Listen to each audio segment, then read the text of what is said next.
Okay, happy Thursday. It is Thursday of Bible School week, and today we are sitting down with Bill Macarith, who a lot of you know from around church, because he led our church for many years on a mission trip to Potsdam, New York. And as a teenager, I actually got to go with him 1 year, or maybe 2 years, I don't remember. But I wanted him to share his experiences with you. So we're going to ask him some questions. And any questions you have for him, you can leave us comments on the video, and we'll post answers next week. All right, Mr. Bill. How many years did you go to Potsdam, New York? 13. 13. Get your map out and find Pottsville, New York. It's almost to Canada. Potsdam. Potsdam. What did I say? Pottsville. One of them. 13 years. And why? Why did you go to Potsdam? Well, Pastor Pride had started an international trip down to the Dominican, and there was many of us who didn't want to travel that far, but we wanted to do something, and so they got in contact with MINC, which is Ministries in the North Country, and in 1998 they had that great big ice storm. So the first year we went up was the summer of '98, and as we went up along the highway, the power lines were down.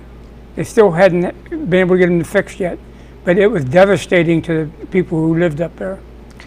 Now, Potsdam, New York is kind of a rural area, kind of like Clearfield and the surrounding areas around here. And a lot of the people are pretty poor. There's not a lot of business or industry. And a lot of folks up there needed help recovering from all the damage done to their homes. So what kind of things did you do once you get up there? A lot of it was roofs, because the roofs were tore up from the ice and all. One farm we worked on, his loose housing shed where his cattle stayed, collapsed. He lost all but 35 of his cattle. He had over 100 cattle, and he lost. Oh my gosh. He lost around 80 of them. It collapsed on him and killed him, and we worked at that farm 2 years in a row. A lot of good work. And it's another thing, like we talked about yesterday with Pastor Jimmy, how you don't have to go on an airplane or a ship to get to a place you've never been before to do good work. You got into your pickup truck and drove north. Right. So one thing we've been asking everyone is, where did you stay when you were in Potsdam, New York? We stayed in the Presbyterian church. Okay, so that's a little different, because the past two guys have told us they stayed in schools. At Potsdam, we stayed in a church, but where did you take a shower? Our church doesn't have showers. Okay, we went over to the University of New York, and they opened up their shower facilities, the men's and the women's, so we could shower after work every day. See, you knew a school was going to come in here somewhere. The University of New York stepped it up. Yep. Now, did you work all day long? What else did you do when you were in New York? Well, our work day consisted of,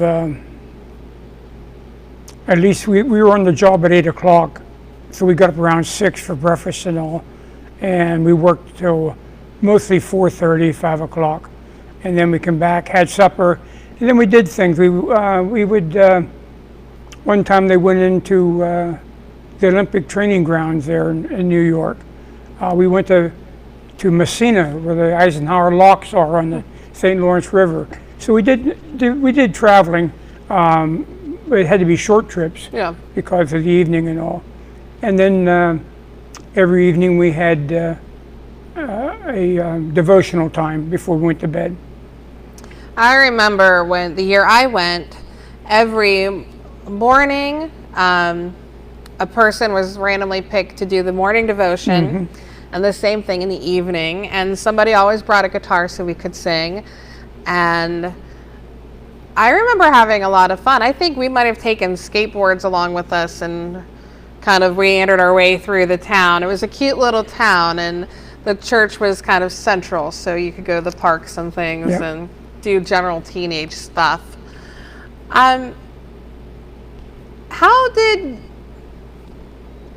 Completely forgot what I was going to ask him, didn't we? What is your favorite memory of your time in Potsdam of all those years?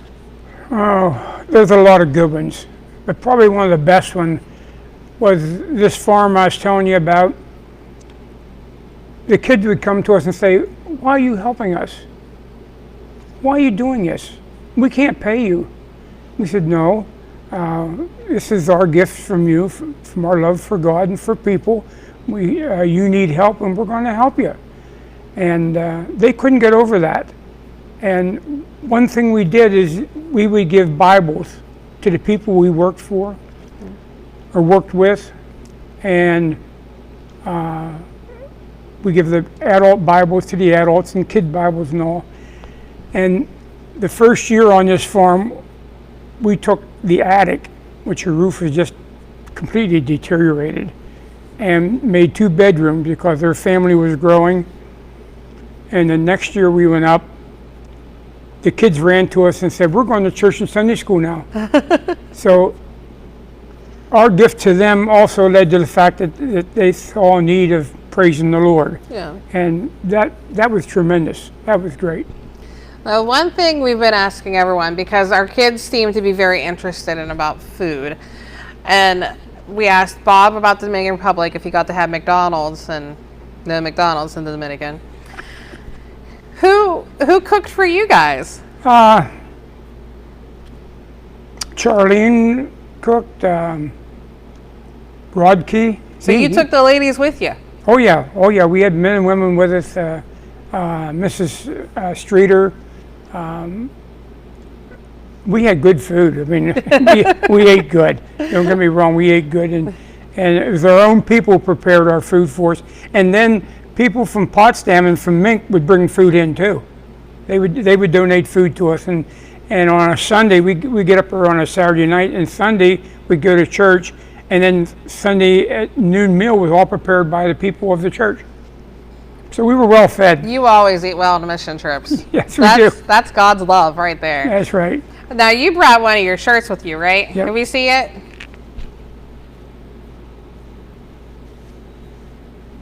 Ministries in the North Country since 1989, and our church got involved with the ministry in 1998.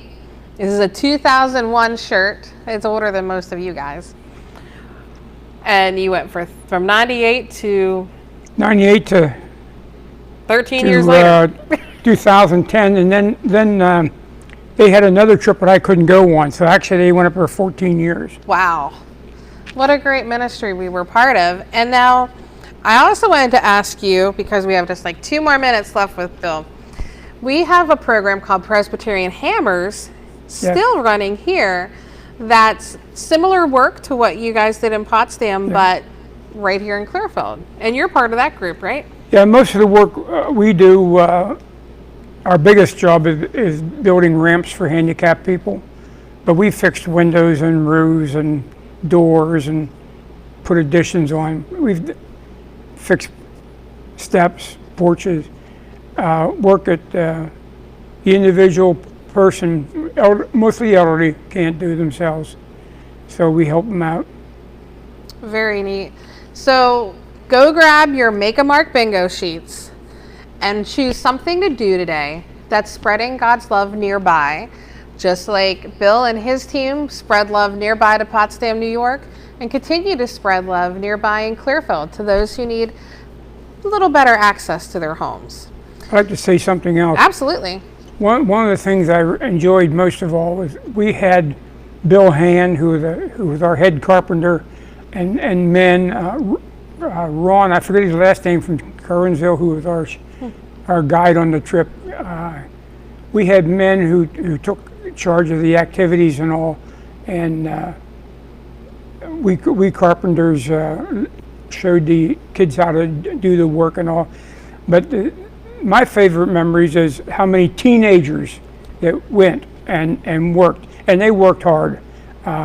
One year the girls painted a woman's house. They painted Rose of Sharon, which was a pinkish red color, and they would take paint and make a cross on their arms, on both arms, and then they worked during the day, and as the day went on, their skin got tanned, and at night when they peel that paint off, there was a cross on their arms. I remember doing that when I went. I remember learning how to build roof trusses. Yes, yep. and running a circular saw and a nail gun and all sorts of things you don't really expect to do when you're 15, 16 years old. Well, many of the buildings we worked on were trailers, and so we had to build a pole barn type construction down the trailer, then put the truss on, and then put the roofs on. Most roofs we did were metal Yes. roofs. Yeah, so when you guys, I keep telling you, you don't have to be a grown-up to go make a difference. And to go do hard work, it's coming right around the corner when you become a teenager. So thank you very much for watching, and thank you, Bill, for talking to the You're kids quite today. welcome. And we will see you again tomorrow.